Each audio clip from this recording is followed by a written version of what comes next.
Hi, everyone. Welcome to tonight's Writers Workshop. My name is Salim. I will be serving as the host tonight and will help navigate questions.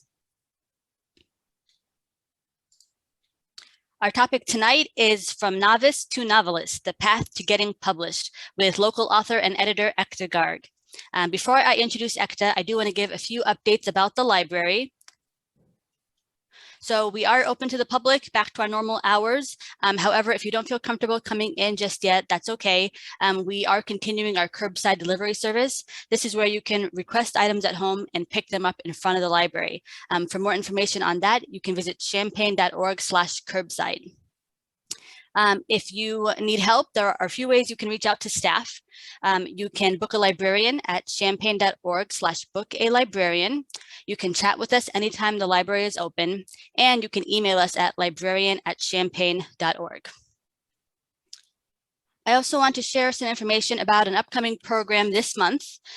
We've partnered with Granite Art Museum and Urbana Free Library for a program on August 18th called Pandemics as a Portal to Change. This is where you can come and hear local authors read their poetry and creative writing. So this will be a Zoom event. So to get the Zoom link, just go to champaign.org/events. And then lastly, I'd like to share a few instructions for communicating through Zoom tonight. Depending on your device, at the bottom of the screen towards the center, you should see the option to chat. That's where you can type in your questions.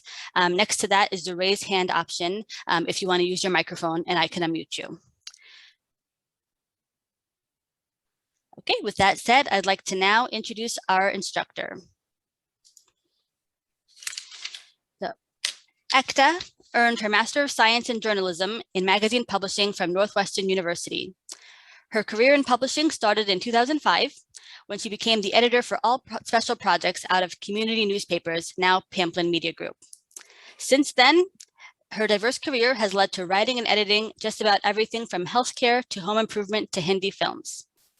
In 2010, she added blogging to her resume by starting The Right Edge. This is where you can find her short fiction, book reviews, and parenting adventures. Tonight, she's here to guide us through the path to getting published. Ekta, thank you again for being here. I will turn it over to you now. Thank you so much, Salim. I am so excited to be here with all of you. Those of you who have attended a few of these that I've done in the past, you might notice I'm in a different location. I'm visiting my parents, so that's why I'm in a different room in a different space, but I am so excited and so grateful that all of you are attending tonight's webinar on the different forms of publishing. And I hope that by the end of the workshop this evening that you'll get a better sense of what type of publishing might be right for you, or at the very least, what additional questions you might need to ask in order to make your decision. I am going to share my screen so that you can see my slides, and take notes as we go along. Salim, can you see that? Yes, I can. All right, excellent.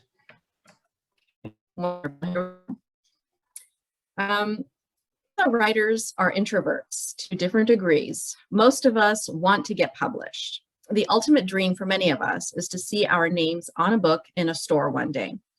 Every writer who has achieved that goal has a unique path for getting there, though, and every writer experiences varying degrees of success. Before we get into the details of the different types of publishing, it's helpful to ask one important question. What do I hope to achieve by publishing my work? What will I gain from my name being on a book that readers can buy? How does that fit into my overall career as a writer? Knowing your answer may help you make a decision as to how you want to publish. For many people, getting published is a tangible milestone. It means that someone other than us has fallen in love with our stories. It means that the world will get to experience the way we handle language, make it shine. It means that our voices will finally be heard and that we can connect to readers on the life experiences that we all have in common in ways that are unique to our ways of handling stories and characters. We reassure one another that our experiences and lives matter. And for a writer, that's a pretty serious responsibility, but it's also an immense privilege and a gift. All that to say, getting published, especially in a book-length work, reaffirms something deep inside of all of us. But saying we want to get published and actually reaching that point on our writing journey can be two different things, especially today when we have so many options. I'm going to talk tonight in pretty broad terms about the three main ways people get published. Are there exceptions to these three? Absolutely. These are generally the ones people pursue, which is why I want to focus on them. If something doesn't fall within one of these three categories tonight, please feel free to ask about it during the Q&A or even to reach out to me via email later. Let's go ahead and get started. At one time, there was only one viable way to get published, which today is called traditional publishing. With the invention of the Kindle and the rise of the internet, technology made self-publishing, the second way to get published, another strong option. Some writers, including me, either don't want or can't handle all the responsibilities involved with self-publishing, and they take the hybrid publishing route. Each of these methods definitely has its pros and cons. They each also have their own guidelines and ways that are best to approach them. Again, I'll be talking in very broad terms. We can always find exceptions to the rule, but most of us probably won't fall into those exceptions. I've done my best to take all the information on the web and narrow it down for you here. As always, there's tons more out there with all sorts of details. For now, I just want to make sure to hit the highlights so everyone walks away feeling comfortable with basic industry terms. Because whether you're seeking traditional publishing, self-publishing, or hybrid publishing, they're all part of the gigantic industry of books. So let's take a look at traditional publishing first. Traditional publishing, where a literary agent represents you, the writer, to publishing houses and sells your manuscript to one of them. Writers can't approach the large publishing houses without an agent's representation. Editor Victoria Griffin does a fantastic job of breaking this process down to its most basic terms, which are, first, write a great book. This seems like a given, but there are still many fiction writers out there who think they can get a book deal based on just an idea or a rough draft. Unless you have a long, well-established relationship with an agent and an editor, you'll almost never be able to sell just an idea for a novel. You have to write the best book that you can, get feedback from beta readers, and revise it until there's nothing else you can do. In other words, push the manuscript as far as you can possibly make it go before going on to the next step. This is where nonfiction is a little bit different though. For nonfiction, you can prepare a book proposal and the first few chapters. That proposal and those chapters have to be some of your best work though. Don't just dash off a rough draft and expect people to fall in love with your writing when it isn't polished. The next step is to query literary agents. This happens when you research what literary agents represent books in your genre and send them a query letter. A query letter is a letter that follows a very specific format to entice agents to want to know more about your manuscript. It's not a summary, and it's definitely not boring. The query is a marketing tool as much as anything else. Regardless of whether they represent fiction or nonfiction, every agent has their own preferences for what they want in addition to the query. Some agents just want to read the query letter and make a determination of whether they want more. If they do, they'll tell you on their own. Some agents tell you up front to send them the query and the synopsis or book proposal. Again, both the proposal and the synopsis for a book follow a very specific format. Their whole purpose is to share every single big plot twist, the climax, and the ending of your book. Agents ask for this so they can see whether the concept that you're presenting in the query actually holds up all the way throughout the entire story. And these documents are an easy way for them to figure that out. Some agents will ask for the query and what they call sample pages. I spent most of 2020 querying agents for my mythical fantasy novel, and I saw a wide range of guidelines. Some agents only wanted the first 3,000 words. Some asked for the first chapter. A few even asked for the first 50 pages. No matter what the agent asks for, though, send that and only that. Don't send them extra pages. Don't send them your whole manuscript. Send them only what they ask for. In my process of querying agents last year, I saw places where the agent's website said that if a writer sent what wasn't requested, the entire query would be deleted. Don't run the risk of having your best work get shoved off just because you didn't read the guidelines carefully or you didn't feel like following the rules. There are times when it is good to be a rebel, but this is not one of them. Agents receive hundreds of queries a week, so they're actually looking for reasons to delete them. Don't hurt your chances by doing something dumb. The next step is you have to be prepared to wait. Agents, like I said, get hundreds of queries a week, and they're human beings just like us, and it takes some time to work through what they receive. If you've done your due diligence in writing a good manuscript and follow their submission guidelines to the letter, then the next part is going to be the hardest. You're going to have to wait for the agents to get to your query. Next, you secure an agent, which happens after an agent has read your query, eventually asked for the manuscript and liked it, and then they'll offer to represent you. This is an exciting moment, but it's also important to remember one thing. The agent works for you and not the other way around. Agents work on commission. They don't get paid until you get paid. So if they don't sell manuscripts, they can't buy groceries or make their rent. However, the majority of agents are avid readers and book lovers. They want your book to succeed because they genuinely love sharing good stories with the world. They really do become champions for the manuscripts they represent. They're truly working for their authors. Here's another publishing truth to glue to your brain. No reputable agent will ask for money up front, not a single one. If you're contacted by someone who says they're a literary agent and they're saying you have to pay them to edit your manuscript before they represent it, or that they or that you have to pay their way for all the hustling they're doing to shop your book around, drop that person. They are not a legitimate agent. Next, you go on submission. This essentially means that your literary agent will begin sending your manuscript to publishers. Agents are usually well connected with publishing companies, and the more seasoned ones even know before sending out manuscripts what acquiring editors from one pub house to another will prefer. Many people will hear about your manuscript and consider it before it's officially accepted.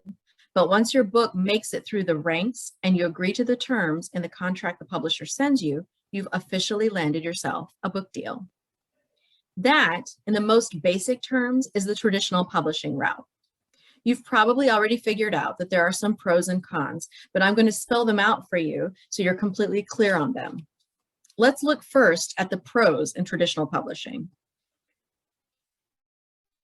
The first is that your agent is your biggest support. Agents have a lot of experience dealing with contract, and other matters related to your book coming out.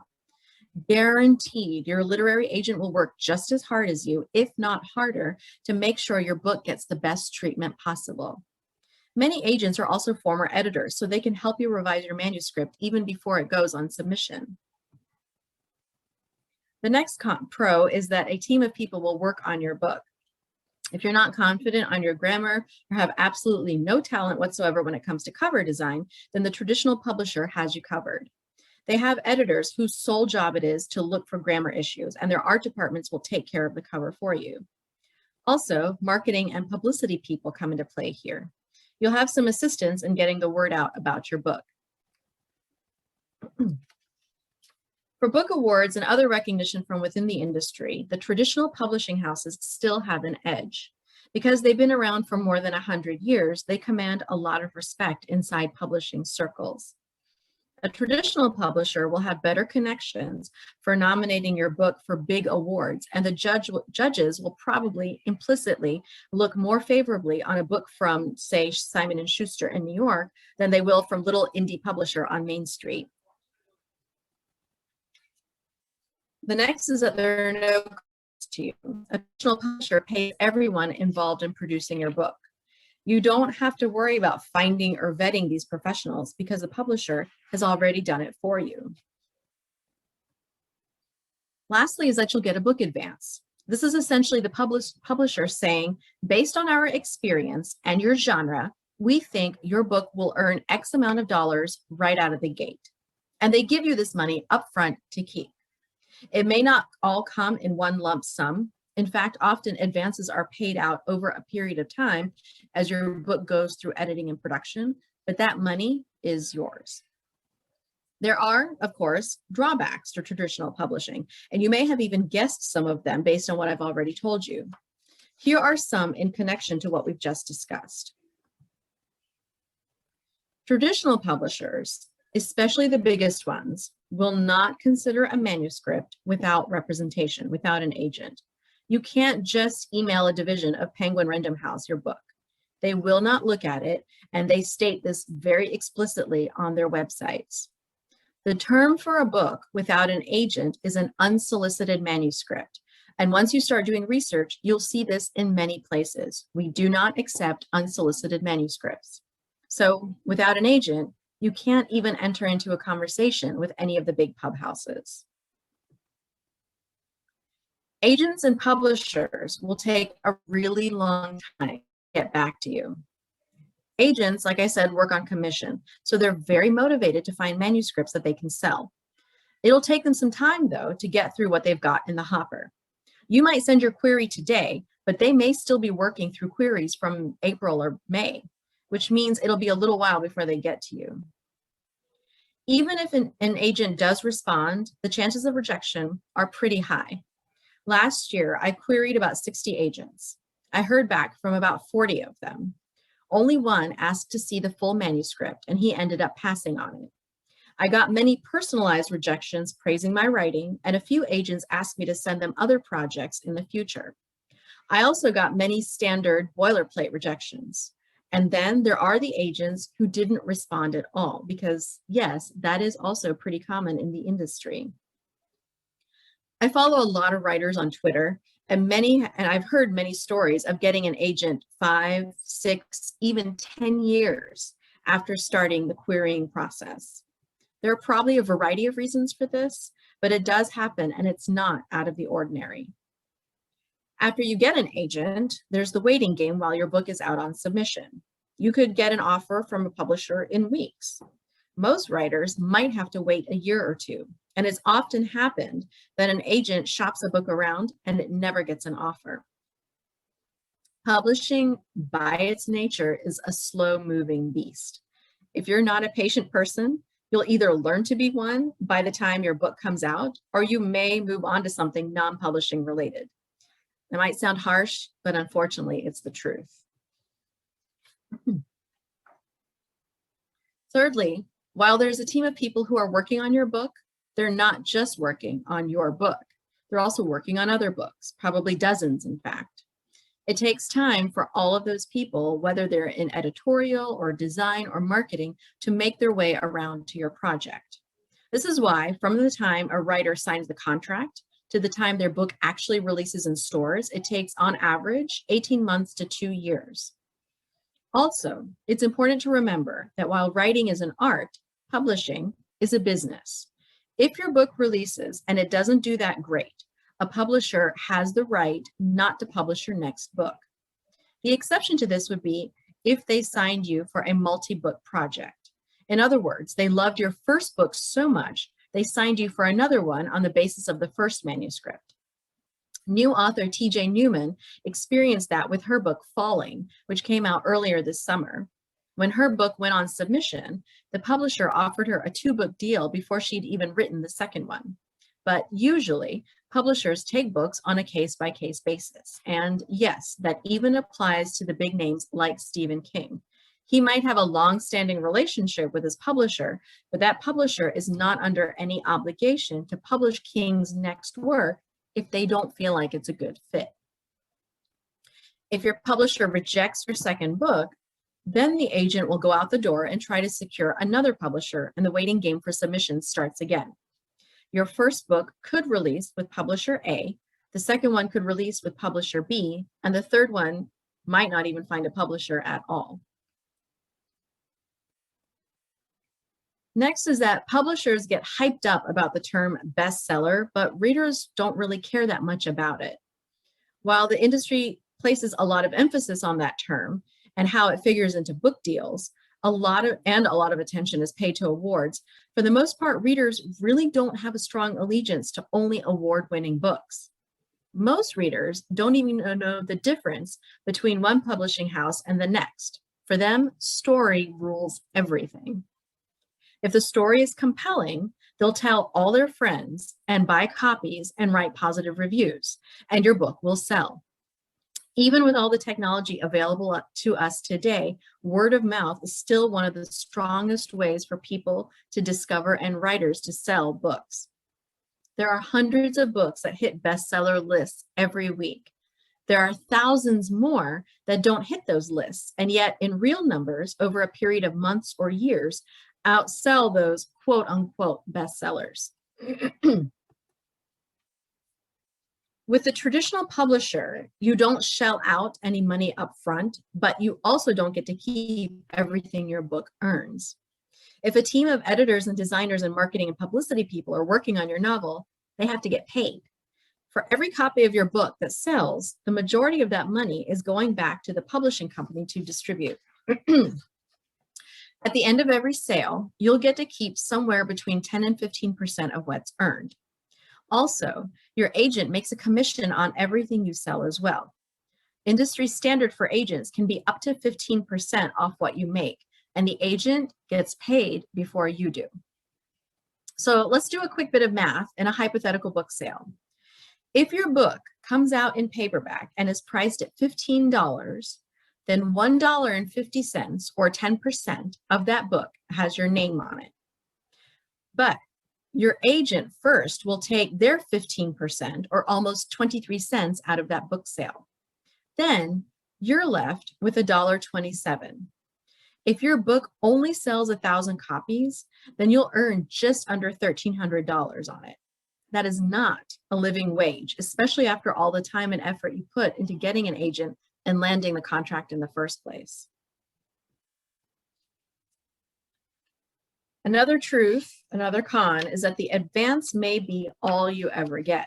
And there's an added wrinkle here that has to do with book advances.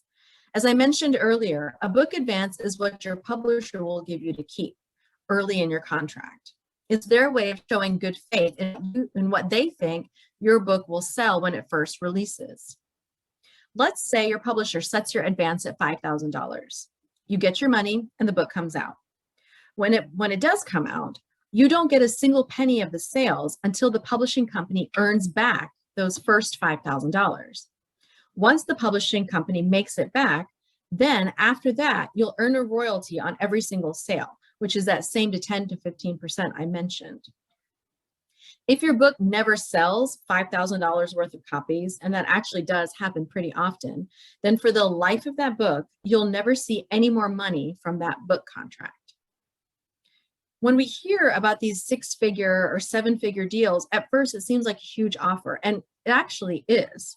Getting $100,000 or $1 million is the publisher's way of saying that they believe that much in your book.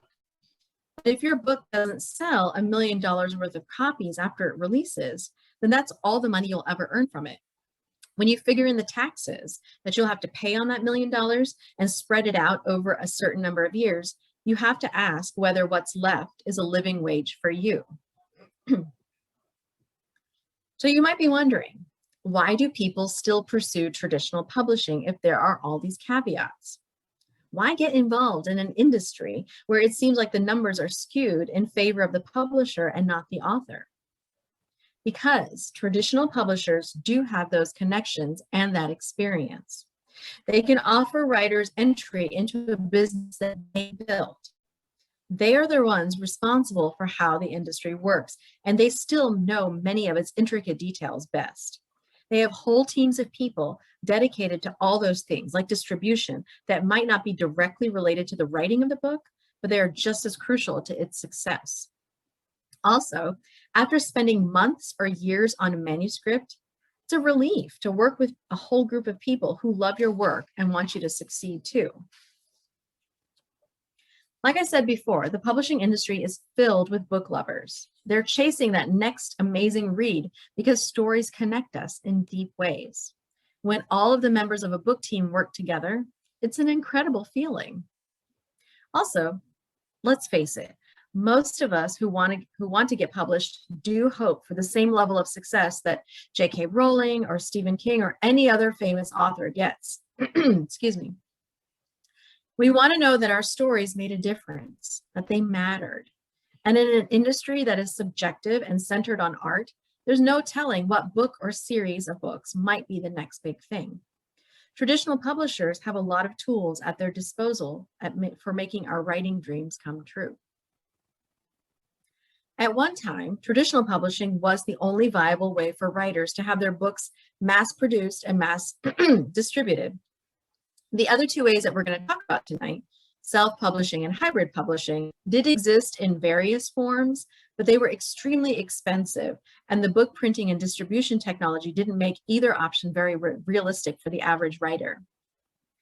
When the internet became a necessary component in our daily lives and Amazon created the Kindle, though, all of that changed. Suddenly, independent or indie authors had way more choices that were just within reach. Amazon gave writers the freedom to do a lot of big publishing houses were doing at a fraction of the cost, and to a certain extent, even for free. Let's get into the topic of self-publishing then and examine what it offers writers. In self-publishing, the author retains complete control and ownership of the book. In traditional publishing, the publisher owns the copyright of the book for the rest of the author's life, plus an additional 70 years. Self-published authors own the copyright of their own works from the first day. The self-published author is responsible for everything connected to the book: the cover design, the interior formatting, the distribution to online outlets and brick and mortar stores, the requests for advanced reviewer copies or ARCs, the accounting of what was spent on the book, how sales are going, and what is your net profit. If a writer wants to pursue self-publishing, they're responsible for deciding how much editing they want done, whether they'll do that editing themselves or hire an editor, and also whether they'll design the cover themselves or get someone else to do it. The writer must also make decisions about marketing publicity, how much they'll do, what avenues they'll pursue, and how much time and money they want to or can afford to put in. Essentially, when a writer self-publishes their work, they become their own publisher. So they're actually starting their own business. They are their own boss. Again, you've probably picked up on the pros and cons right out of the gate. Let me spell some of them out for you.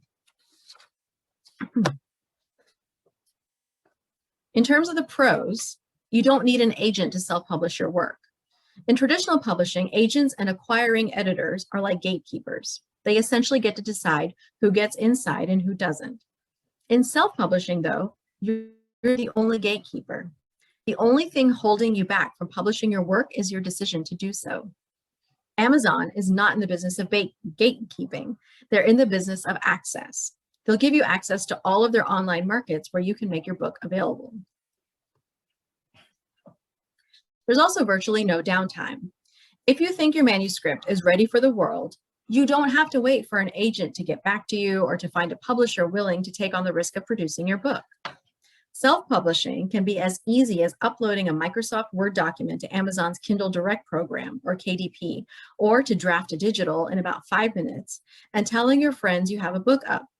There are many websites that allow you to purchase a pre-made cover where you can insert your book's title and your name as author, and self-publishing retailers will let you use that cover for your book, provided that you paid for it legally.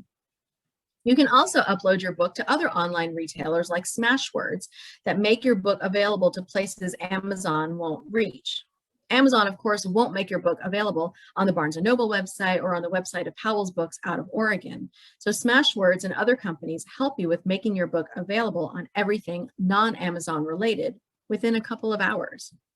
No waiting for the book to come out 18 months from now. You also get to keep every penny you earn. Other than any costs associated with paying for the production of the book, like editing or cover design or formatting and the physical printing of it, you don't have to share your profits with anyone. Everything you earn, you keep. If you're only going to self-publish ebooks, and there are many indie authors who do that, then you don't even have to pay for the print run of the book. Your profits go up even more. If you're selling your books through Amazon, and these days, let's face it, it's almost impossible to self-publish successfully without connecting to Amazon in some way, the company does take a cut, but it's significantly smaller than what traditional publishers take. Depending on the pricing structure you pursue with Amazon, you could be keeping as much as 70% of your sales price.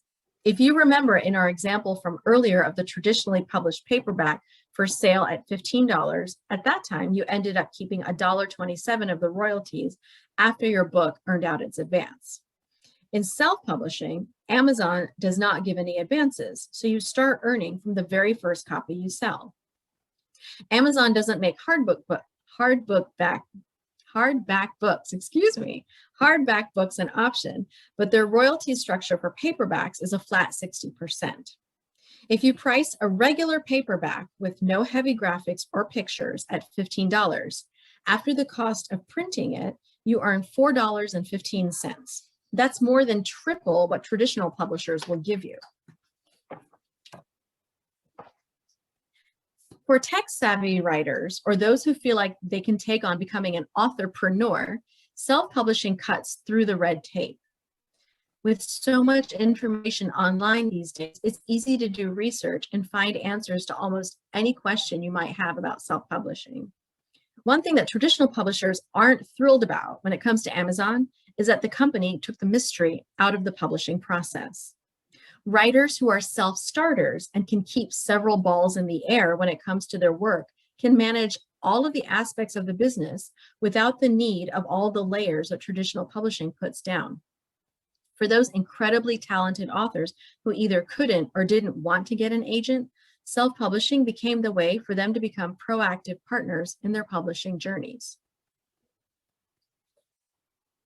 And you're in control of everything, what the cover looks like, what font gets used inside, the price of your book, and even your release date.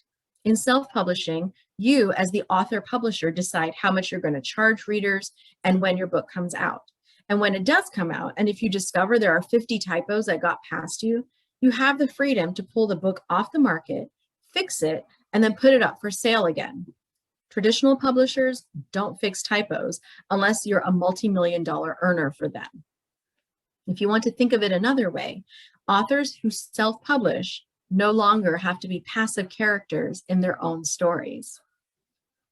All of this sounds great on paper and when we're talking about it, but just like anything else, self-publishing does have its drawbacks.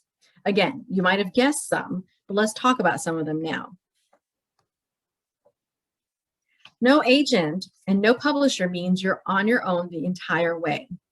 As I said before, agents and editors truly love stories and books.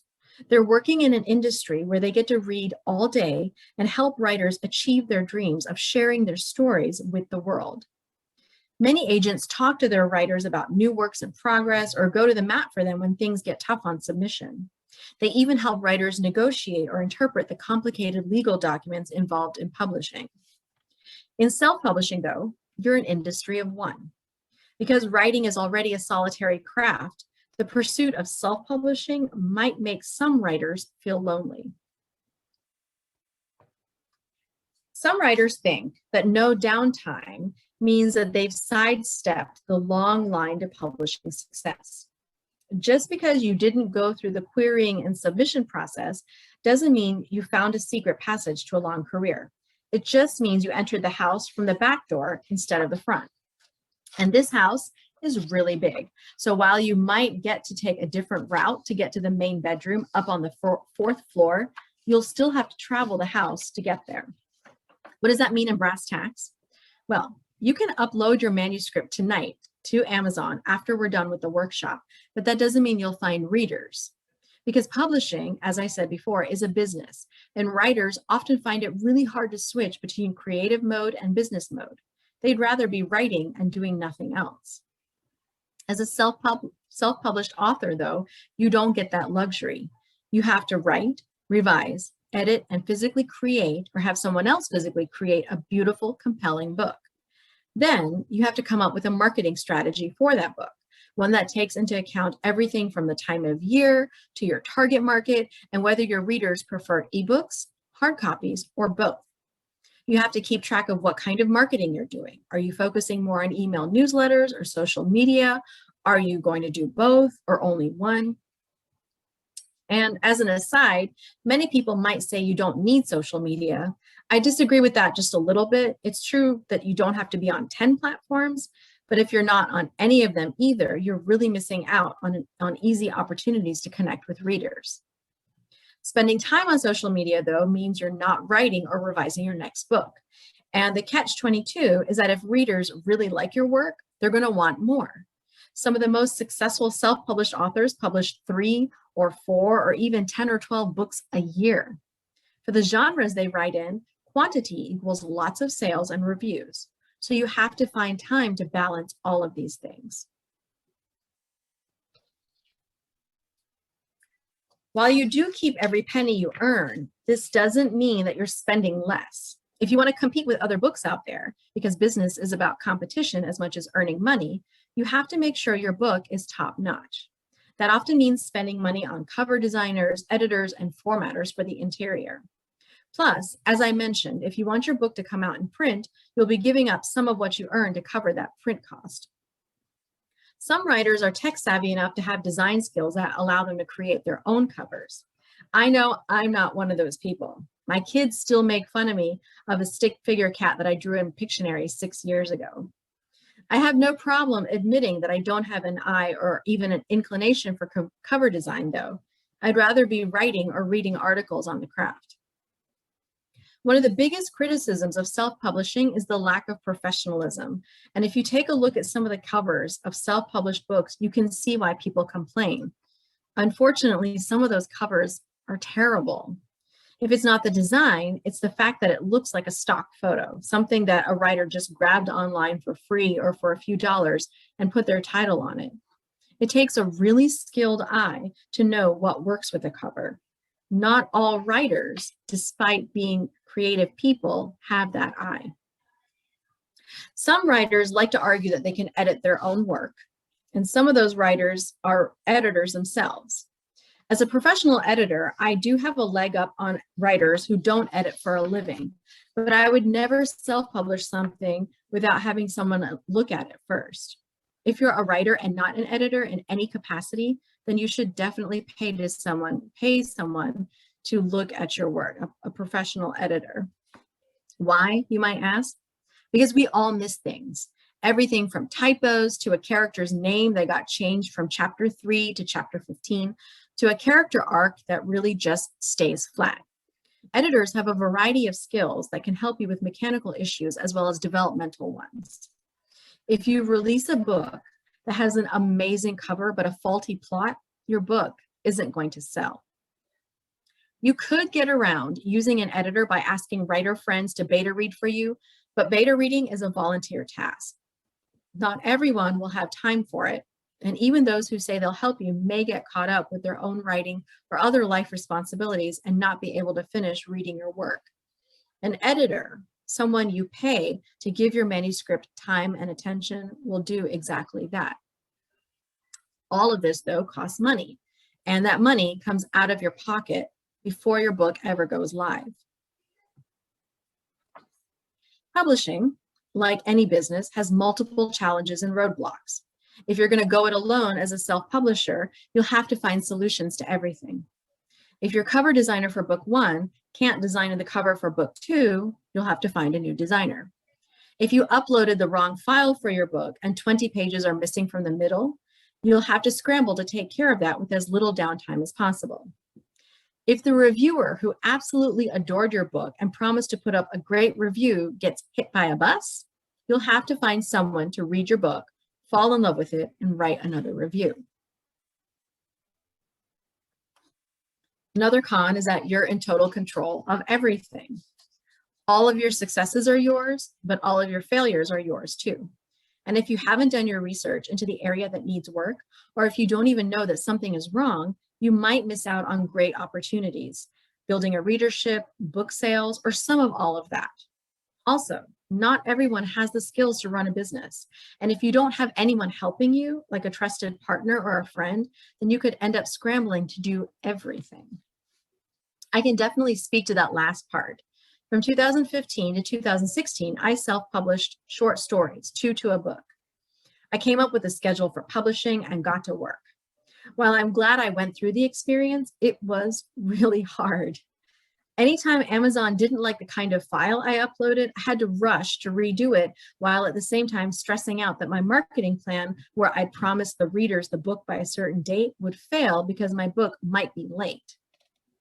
I also found it exhausting to keep up with finding book reviewers, working with my cover designer, who, by the way, was incredible, and keeping tabs on my book formatter, all while trying to write and revise new work. All this, in addition to being a mom and a wife and trying to maintain something called a social life. By the end of the entire experience, which I did for about a year, I knew I couldn't sustain the entire endeavor. It took some long and hard thinking, but I finally decided to take my books off the market. The biggest factor for me in doing that, by the way, wasn't the production stuff. It was going back months after I had published the first 2 books, rereading my work and realizing that I could do better, that I had grown as a writer and that the works were lacking a little bit. But I didn't know that at the time that I published, and the writing and the weaknesses in my plots probably kept me from finding some readers. Again, you might be thinking that self-publishing sounds challenging at best, and it can be. So why would anyone want to take it on? Because so many amazing writers were shut out of the traditional publishing world. They tried time and again to get an agent and be published the old-fashioned way, and for many reasons, they didn't find success. Self-publishing gives them an opportunity to achieve their dreams of seeing their name as author on books, reaching people with their stories, and in some cases, earning way more than they ever could as traditionally published authors. Also, self-publishing leveled the playing field. Publishing isn't some mystical process that requires a magic wand and unicorn blood at midnight during a full moon. It's a business like anything else. There are certain processes that people in that business follow, and if they do, and if they stay persistent, they'll succeed. Self-publishing has pulled the curtain back, and we can now see that the wizard is really an ordinary person who just happens to have a lot of experience. You might be thinking that both of these paths, traditional publishing and self-publishing, sound like they're polar opposite of each other, and in some ways they are. I'm also willing to bet that some of you are thinking, isn't there some sort of middle ground, something where I can retain some control as the author, but also get help in getting my books out there? This is where the third type of publishing, which is hybrid publishing, comes in. As the name implies, hybrid publishing mixes elements of traditional and self-publishing. An author will assume a big portion or all of the financial risk up front, paying for the cover design and formatting, as well as the editorial feedback and marketing, while the publisher makes all the contacts with that cover designer, the various editors, and the publicity and marketing team. In some cases, the hybrid publisher will keep a portion of what you earn on every copy of your book. In other cases, the publisher takes a cut from what the author pays up front and allows the author to keep all royalties after that. There are a variety of scenarios with hybrid publishers. It's just a matter of doing some research to figure out what press fits you and your budget best. The pros and cons might seem obvious. For most of the hybrid presses out there, you have to submit your manuscript for consideration. On the plus side, usually you don't need an agent. On what some might consider the minus side, in hybrid publishing, because the author foots the bill, the argument could be made that a hybrid publisher will accept any manuscript that comes through their door. That might be the case for some companies. There are several, however, that vet their submissions and reject manuscripts. After all, it's a business, right? If a hybrid publisher wants to stay afloat, they have to make sure they put out a quality product. They can't just accept anything that comes through the door. Some hybrid publishers are money-making machines. They will nickel and dime authors to death, and they'll guilt trip authors into spending money on things that they either can't afford, don't want to buy, or that they could find for free or really cheap on their own. Then there are hybrid publishers that are flat out scams. They take a writer's money and don't ever deliver anything. Even today in 2021, it surprises me how many writers shell out thousands of dollars for something without any results, any decent contracts, or any sort of accountability on the publisher's side whatsoever. It's like we're all so desperate for our dreams to come true that we're afraid to ask questions when someone dangles the possibility of getting published in front of us. To that end, here are a couple of rules for you to remember. Rule number one of any interaction with anyone from any sector within the publishing industry, don't be afraid to ask questions. Don't be afraid to ask them as many times as you need to until you feel like you fully understand what is on the table. The second rule, if an agent or a company either can't or won't answer your questions in straightforward terms, run. Don't think that your dreams are at risk. What's really at risk is your reputation, your bank account, and in some extreme cases, your identity. Rule number three, people in publishing work for you. I know I said that before, but I would like to reiterate it. They work for you, not the other way around. So be confident about what's important to you. Be open to suggestions, but don't hesitate to follow your gut if something seems wildly out of left field and you want to call it out. I'm actually in the middle of the hybrid publishing experience myself right now. I wrote a novella years ago that is very close to my heart and, in my opinion, one of my best stories. I tried to get it recognized and published through several writing contests, but nothing worked. At the start of this year, I decided to try a different route, and on January 1st, I submitted my manuscript to Atmosphere Press. In March, I heard from Nick Portwright, founder and CEO of Atmosphere, that my manuscript had been accepted for publication. I looked over the contract he sent me and found it to be supportive of writers and also something that would protect Atmosphere's interests at the same time. So I signed it and paid half of the total amount, which is standard procedure for Atmosphere, to begin the publishing process. Based on my manuscript's genre, which is magical realism, Nick paired me with a developmental editor who went over some of the finer points of my story with me. She was incredibly helpful in pointing out a couple of areas that needed to be strengthened. With my initial investment, I got 2 rounds of edits with her. Then the book went off to proofreading, and a cover designer was assigned to the story. Based on a questionnaire that I answered about my book and possible comparable titles, the designer came up with 6 possible covers, and each had 2 variations. So I essentially had 12 covers to choose from. And after asking some writing and publishing friends, as well as my family for their picks, I chose the one I thought spoke to my story in the clearest way. I got to choose everything for the cover, including the type of font and how big my name would be. I also got to write the back cover copy with Nick's suggestions, helping me refine the final version. Once the book went through proofreading, I got a proof of it in ebook form so I could read it over again, making sure I didn't miss anything in the text, and even making sure the font, again, looked the way I wanted it to. I got to make suggestions and edits, and no request I had was too big or too small. I just received the first proof of the book in the mail the other day. I'm also in the process of working with the publicity person assigned to me on a timeline and strategy for marketing the book so it can get maximum coverage. Just today, I had a call with her and we discussed pricing and a release date and how we're going to handle marketing going forward. As you can tell, there are a lot of elements of traditional publishing, in what I'm describing. A cover designer makes the front of the book look beautiful. A developmental editor helps figure out if the story is really saying what I think it's saying. Marketing and publicity will start their engine soon, and I don't have to worry about making sure the book gets printed. Atmosphere Press is keeping track of all of that for me, and when the book releases, they'll also make sure it's available to all the main online retail outlets. Atmosphere also has relationships with more than 1,000 independent bookstores across the country that could potentially stock my book. There are also many elements of self-publishing in what I've shared. I get final say on the cover and the direction of the marketing push. I didn't like the font in some places of the interior, so I asked the designer to change it. In traditional publishing, the design team doesn't even ask the author their opinion. In self-publishing, if I don't know much about fonts, I might choose the wrong one and not even know it. But here, there are professionals to help me figure out everything. They explain how the process works, but in the end, all the decisions are mine.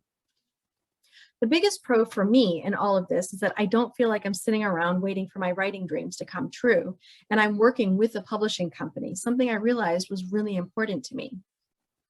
I really admire the authors who self-publish and can handle all of the responsibilities connected to it.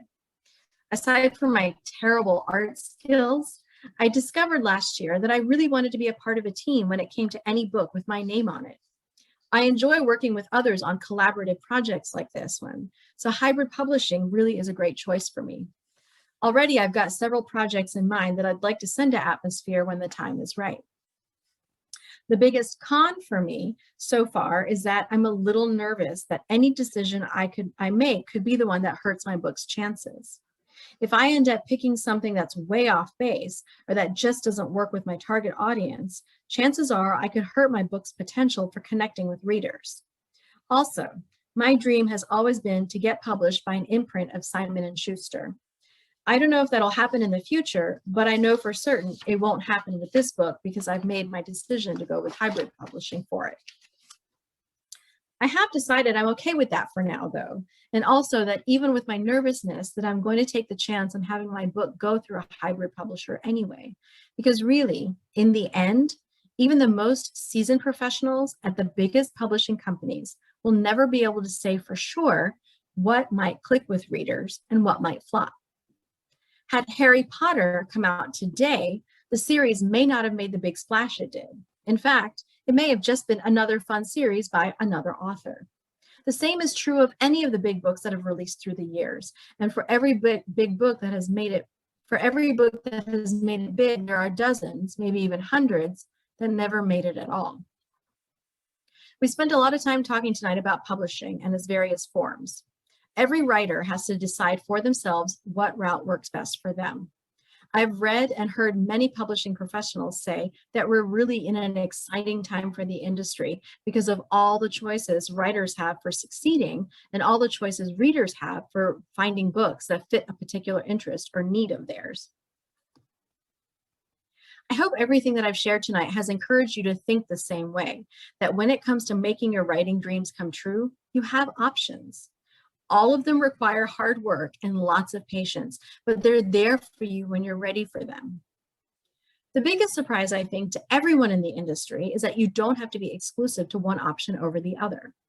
Many best-selling authors who have had long relationships with traditional publishers have self-published works. Many authors started out self-publishing their work and then were discovered. That's actually how 50 Shades of Grey became such a big deal. E.L. James started by self-publishing the first book online. Someone at Penguin Random House read it, and well, you all know how that story ended. The same thing happened to Andy Weir and his book, The Martian. He self-published first, and now he can say that Matt Damon starred in the movie version of his novel. I've read a version of the following statement in many places from different people in the industry, everyone from agents to editors to authors themselves. They all say that the authors who get published aren't always the most talented, but they are without a doubt the most persistent. So really, when it comes to your publishing dreams, all you have to decide is that you're going to do everything you can to make them come true, and then go out there and prove it to yourself and everyone else by doing it. That's all I have for the formal presentation. Thank you so much for your time and attention this evening. If you ever want to talk about your writing project, I am happy to spend some time doing so. So please feel free to reach out and I will definitely help you. Thank you so much.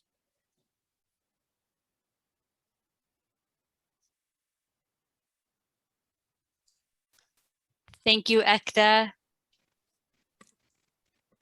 We have plenty of time for questions if anyone wants to put it in the chat or raise your hand if you'd like me to unmute you.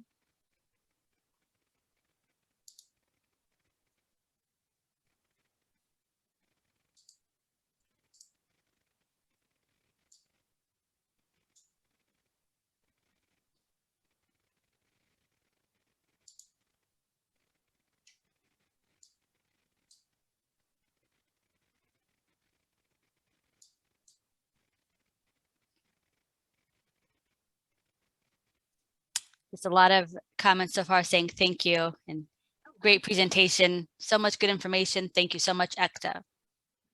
You're welcome. I love writing. I love publishing, the industry. I love helping other writers. That's my number one priority in everything I do. So absolutely, you're most welcome. And I'm happy to, talk more about this specifically to your project if you have questions later on.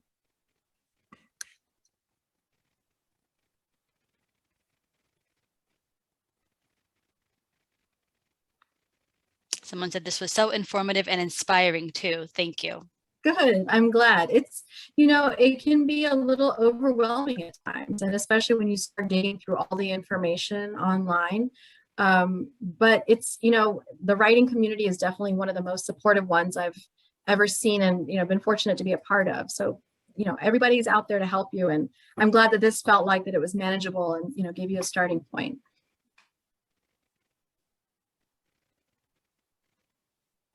And yeah, anybody who has any questions, please feel free to, chime in.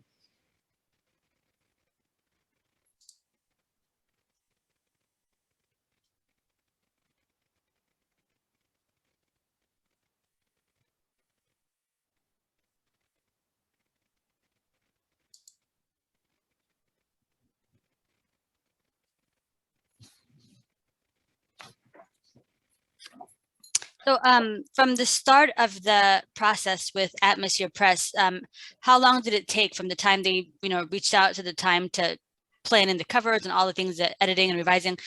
Overall, how long would you say the process took? The short answer to that is from the time that I submitted my manuscript to the time that I was holding a proof copy in my hands, 8 months. I submitted it on January 1st. It was one of those New Year's things. I was like, I'm going to start the new year by trying to make a writing dream of mine come true. So January 1st, 2021, I submitted my manuscript to Atmosphere. And last week, I think it was last Thursday, I got the proof copy in the mail.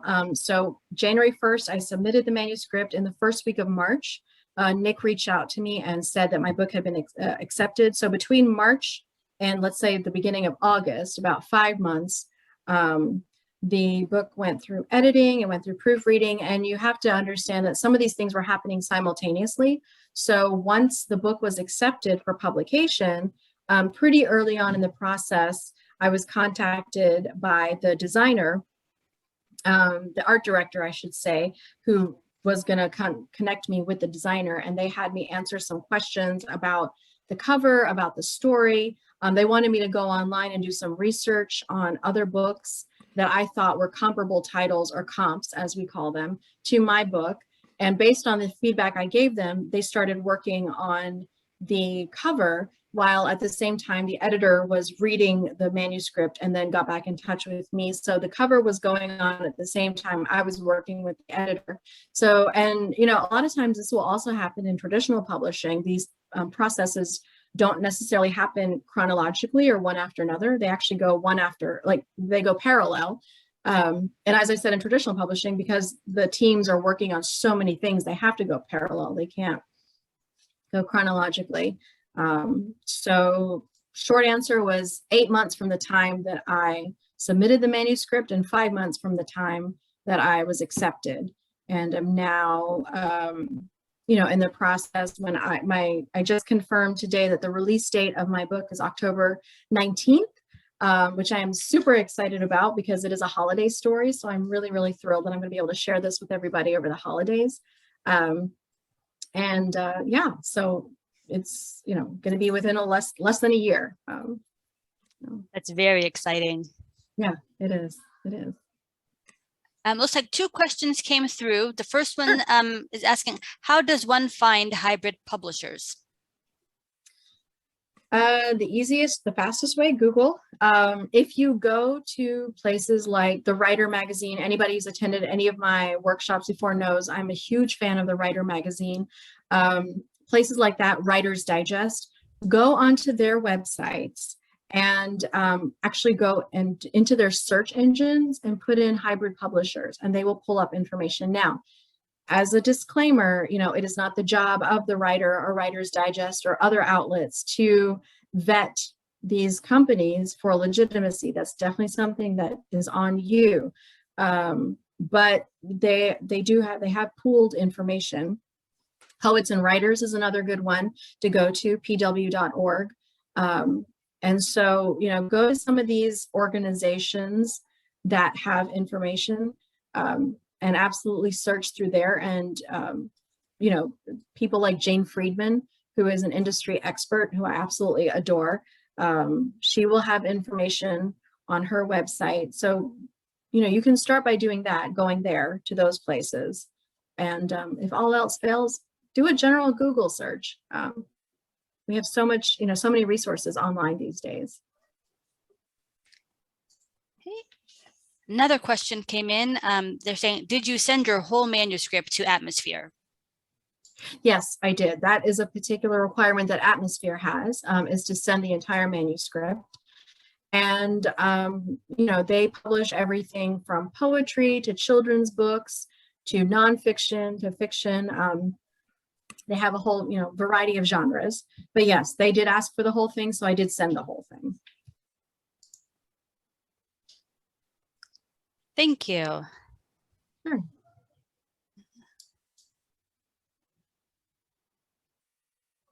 Anybody else? Solomon, if you have any questions.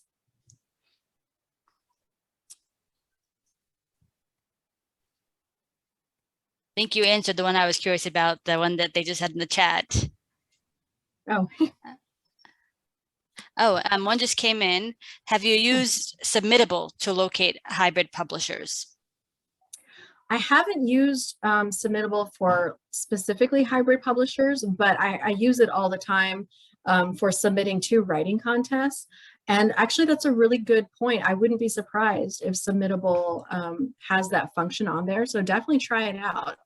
Because I've been using Submittable for many years now, and I have seen it grow and change through the years to include even more things. So that's a really good idea. Definitely try Submittable and see if you can find something there.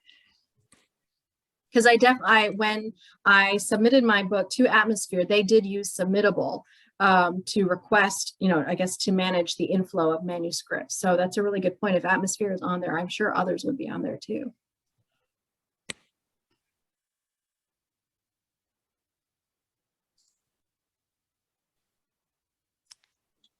We give a few more seconds to see if anyone is typing, has a question. Sure.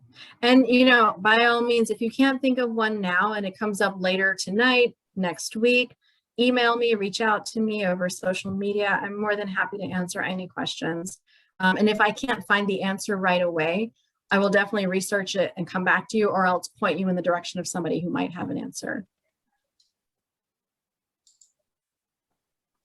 Oh, somebody is asking, what is Submittable?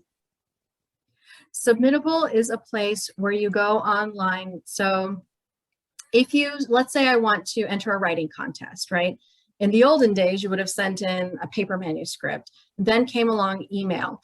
Submittable is an online submission database, I guess you could say, for lack of a better word. A lot of literary journals and a lot of places actually now prefer to use Submittable. It helps them to manage the flow of manuscripts, how many are coming in. It allows them to communicate with writers. You can even pay if you're entering a writing contest. You can use your own credit card or whatever, but Submittable makes it possible for you to do all of that on that site. So you can just go to submittable.com. Open up an account, is totally free, and you can search for writing contests on there. It's another way to do that. It's just a place where that writing journals have found magazines and that sort of thing. Lit mags have found to manage manuscripts. So, and for writers, a place where you can search for writing contests and hopefully for hybrid publishers. They said thank you. You're welcome.